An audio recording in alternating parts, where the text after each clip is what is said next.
Selamat datang semuanya. Di berbagai universitas dan laboratorium penelitian, kecerdasan buatan kini membantu dalam eksperimen, menganalisis data kompleks, dan bahkan menghasilkan teori-teori baru. Hanya dalam 2 tahun terakhir, model bahasa besar dan mesin penalaran ilmiah telah mulai melakukan tugas-tugas yang dulunya hanya untuk para PhD. Dengan laju perkembangan yang cepat ini, banyak yang kini mengajukan pertanyaan berani. Bisakah AI sepenuhnya menggantikan peneliti akademik pada tahun 2028? Salah satu sistem yang paling banyak digunakan adalah ELICIT. Platform ini memungkinkan peneliti mengajukan pertanyaan ilmiah yang rumit dan langsung menerima daftar studi relevan yang telah dikurasi. Daripada menghabiskan waktu berjam-jam mencari jurnal, para ilmuwan kini bisa mendapatkan tinjauan literatur dalam hitungan detik. ELICIT menggunakan AI untuk mengekstrak temuan inti dari setiap makalah dan mengaturnya berdasarkan kekuatan bukti. Ini seperti memiliki asisten riset super yang tidak pernah tidur. Alat lain yang berkembang pesat adalah Semantic Scholar. Platform AI ini, yang didukung oleh Allen Institute for AI, menggunakan pemahaman bahasa alami untuk merekomendasikan makalah terkait, mengidentifikasi kutipan berpengaruh, dan memberi peringkat hasil ilmiah berdasarkan dampaknya. Peneliti yang menggunakan Semantic Scholar dapat dengan cepat menemukan hubungan tersembunyi antara studi, sehingga lebih mudah untuk membangun teori baru di atas pekerjaan yang sudah ada. Sistem AutoML juga mulai banyak dipakai di laboratorium penelitian. Alat AI ini bisa secara otomatis memilih model statistik terbaik untuk sebuah kumpulan data, mengatur parameternya, bahkan membuat laporan kinerja. Di bidang akademik yang mengandalkan pembelajaran mesin, alat-alat ini menghilangkan kebutuhan akan pemrograman yang rumit.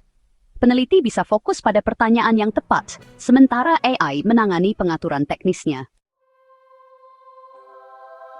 Dalam biologi, AlphaFold dari DeepMind mengejutkan dunia dengan memprediksi struktur hampir setiap protein yang dikenal.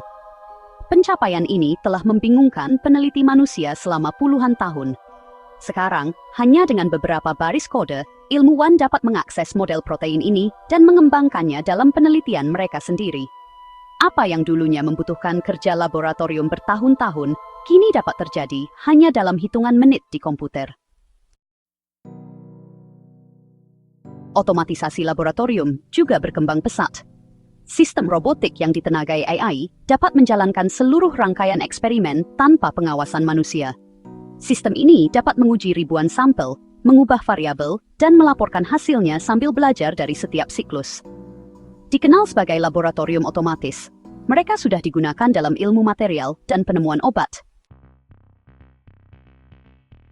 Dalam beberapa kasus, AI melampaui sekadar membantu manusia. Proyek seperti Galactica dan Scibert mencoba menghasilkan teks ilmiah langsung dari data mentah atau ringkasan eksperimen. Meskipun masih dalam tahap awal pengembangan, model-model ini sudah bisa menulis abstrak, menyarankan kesimpulan, dan bahkan mensimulasikan diskusi antara peneliti imajiner. Batas antara kepenulisan manusia dan bantuan mesin jelas semakin kabur. Proses peninjauan sejawat juga mulai menggunakan AI. Jurnal dan konferensi sekarang menggunakan sistem otomatis untuk menyaring kiriman dari plagiarisme, statistik yang salah, dan masalah format. Beberapa sistem bahkan dapat mengevaluasi kebaruan suatu kiriman berdasarkan literatur sebelumnya. Alat-alat ini meningkatkan kecepatan dan keandalan penerbitan ilmiah. Model bahasa membantu penutur bahasa Inggris non-penutur asli untuk berpartisipasi lebih penuh dalam penelitian global. Platform seperti Writeful dan Grammarly menggunakan AI untuk menyempurnakan tata bahasa, kejelasan, dan gaya bahasa akademik. Bagi banyak ilmuwan di seluruh dunia, alat-alat ini berfungsi sebagai editor tak terlihat, memungkinkan ide-ide dinilai berdasarkan kualitasnya, bukan gaya penulisannya. AI bahkan memasuki ranah pembuatan hipotesis. IBM Research telah mengembangkan sistem bernama Project Debater yang dapat memindai seluruh literatur ilmiah dan menghasilkan hipotesis baru berdasarkan celah dan kontradiksi dalam karya yang ada. Meskipun belum umum, alat-alat ini menguji gagasan bahwa mesin dapat berkontribusi pada batas pemikiran daripada hanya mendukungnya. Penerbitan ilmiah itu sendiri kini semakin dibantu oleh mesin. Beberapa penerbit sekarang menggunakan alat AI untuk merekomendasikan jurnal yang cocok untuk pengajuan, mendeteksi konflik kepentingan, dan bahkan menyarankan calon peninjau sejawat. Sistem ini menganalisis topik, gaya, dan referensi sebuah makalah untuk menemukan kecocokan terbaik. Ini memperpendek waktu antara pengajuan dan publikasi dan memberikan peneliti muda kesempatan yang lebih baik untuk menjangkau audiens yang tepat. Dalam kimia, AI sudah dipakai untuk memprediksi reaksi yang belum pernah dicoba. Para peneliti memasukkan data reaksi yang sudah diketahui dalam jumlah besar ke jaringan saraf. Lalu jaringan saraf itu akan menyarankan kombinasi molekul baru yang mungkin menghasilkan senyawa berharga. Cara ini sangat ampuh dalam penemuan obat. Di sini, ribuan kemungkinan variasi bisa diuji di dunia maya sebelum satu pun percobaan dilakukan di laboratorium. Fisika dan astronomi juga ikut berubah. Algoritma pembelajaran mesin sekarang menyaring data teleskop dalam jumlah besar untuk menemukan pola langka yang mungkin terlewatkan oleh mata manusia. Ini termasuk mendeteksi eksoplanet baru, mengidentifikasi sinyal gelombang gravitasi, dan memodelkan struktur galaksi. Apa yang akan memakan waktu puluhan tahun analisis bagi manusia, kini dapat dilakukan dalam hitungan hari dengan alat AI yang dilatih berdasarkan pengamatan nyata. Dalam ilmu sosial, AI membuka metode baru untuk mempelajari perilaku manusia. Sistem sekarang menganalisis rekaman video, data survei, dan komunikasi digital untuk mendeteksi tren dan hubungan yang sebelumnya tidak terlihat. Studi berbasis AI ini membantu peneliti memahami bagaimana opini terbentuk, bagaimana kelompok berperilaku, dan bagaimana informasi menyebar melalui komunitas online. Hasilnya sudah memengaruhi kebijakan publik dan strategi pendidikan.